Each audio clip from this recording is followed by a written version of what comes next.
Assalamualaikum warahmatullahi wabarakatuh. Perkenalkan, nama saya Risa Wismalia. Saya adalah peserta Latsar PPSDM Regional Bandung Angkatan 20 Kelompok 1. Pada video kali ini, saya akan memaparkan mengenai mind map wawasan kebangsaan dan nilai-nilai bela negara. Baiklah, berikut adalah foto dari mind map yang sudah saya buat mengenai wawasan kebangsaan dan nilai-nilai bela negara. Diawali dari pemaparan wawasan kebangsaan, yang pertama adalah definisi dari wawasan kebangsaan. Definisi dari wawasan kebangsaan adalah cara pandang yang dilandasi akan kesadaran diri sebagai warga negara dan bagian dari lingkungan di dalam kehidupan berbangsa dan bernegara. Indonesia memiliki titik penting sejarah tentang bangsanya. Sejarah-sejarah tersebut, yang pertama adalah Budi Utomo. Budi Utomo adalah organisasi pemuda yang didirikan oleh Dr. Sutomo dan para mahasiswa Stovia pada tanggal 20 Mei 1908. Berdirinya Budi Utomo menjadi awal pergerakan yang bertujuan untuk mencapai kemerdekaan Indonesia. Saat ini, tanggal berdirinya Budi Utomo diperingati sebagai Hari Kebangkitan Nasional. Yang kedua adalah Perhimpunan Indonesia. Perhimpunan Indonesia merupakan organisasi pelajar dan mahasiswa Hindia di negeri Belanda yang berdiri pada tahun 1908.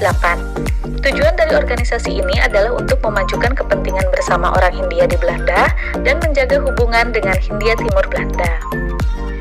Perhimpunan Indonesia semula bernama Indonesisch Vereniging.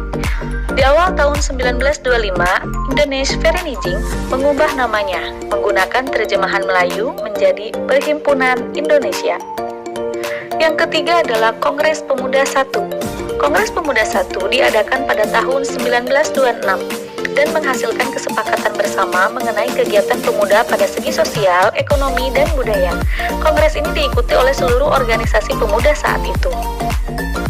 Selanjutnya, disepakati untuk mengadakan kongres yang kedua, sehingga terjadilah sejarah titik penting, yaitu Kongres Pemuda kedua yang diadakan pada tanggal 27-28 Oktober 1928. Kongres ini menghasilkan keputusan penting yang disebut dengan Sumpah Pemuda.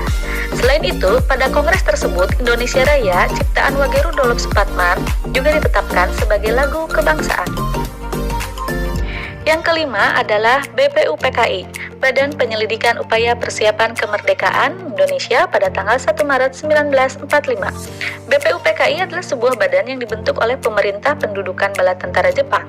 Pemerintahan militer Jepang yang diwakili oleh Komando AD ke-16 dan ke-25 menyetujui pembentukan BPUPKI.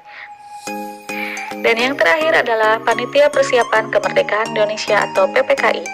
PPKI adalah panitia yang bertugas untuk mempersiapkan kemerdekaan Indonesia. Sebelumnya sudah dibentuk BPUPKI. Kemudian dibubarkan oleh Jepang dan dibentuk PPKI pada tanggal 12 Agustus 1945 yang diketuai oleh I.R. Soekarno. Baik, selanjutnya adalah 4 konsepsi dasar. Yang pertama adalah Pancasila. Pancasila adalah sebagai dasar negara.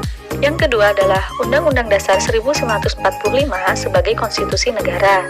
Yang ketiga adalah NKRI atau Negara Kesatuan Republik Indonesia sebagai bentuk negara. Dan yang keempat adalah Bhinneka Tunggal Ika, yaitu sebagai semboyan negara.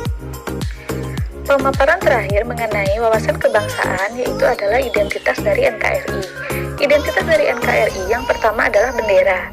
Bendera dari NKRI berwarna merah dan putih, melambangkan merah berani, putih adalah suci. Bendera Indonesia ini berwarna merah putih dengan memiliki panjang 3/4 dari lebarnya. Untuk yang kedua adalah bahasa. Bahasa yang digunakan adalah bahasa Indonesia. Dan untuk yang ketiga ada lambang negara. Lambang negara yaitu Garuda Pancasila dengan gambar burung Garuda. Dan yang keempat adalah lagu kebangsaan. Tentu saja lagu kebangsaan kita adalah lagu Indonesia Raya. Selanjutnya adalah mengenai bela negara. Definisi dari bela negara adalah tekad, sikap, perilaku, dan tindakan warga negara yang dijiwai kecintaannya terhadap NKRI. Bela negara ini memiliki nilai-nilai dasar. Ada 5 nilai-nilai dasar dari bela negara. Yang pertama adalah cinta tanah air. Yang kedua adalah sadar berbangsa dan bernegara. Yang ketiga, setia pada Pancasila. Yang keempat, rela berkorban untuk bangsa dan negara. Dan yang kelima adalah kemampuan awal bela negara. Selanjutnya adalah implementasi bela negara sebagai ASN. Yang pertama adalah melakukan pengabdian yang tulus bagi negara. Yang kedua, melakukan tugas secara profesional. Yang ketiga, memegang teguh ideologi Pancasila. Dan yang keempat adalah melakukan pelayanan publik. Baiklah, itulah mind map dari wawasan kebangsaan dan nilai-nilai bela negara yang telah dipaparkan. Semoga bermanfaat. Terima kasih.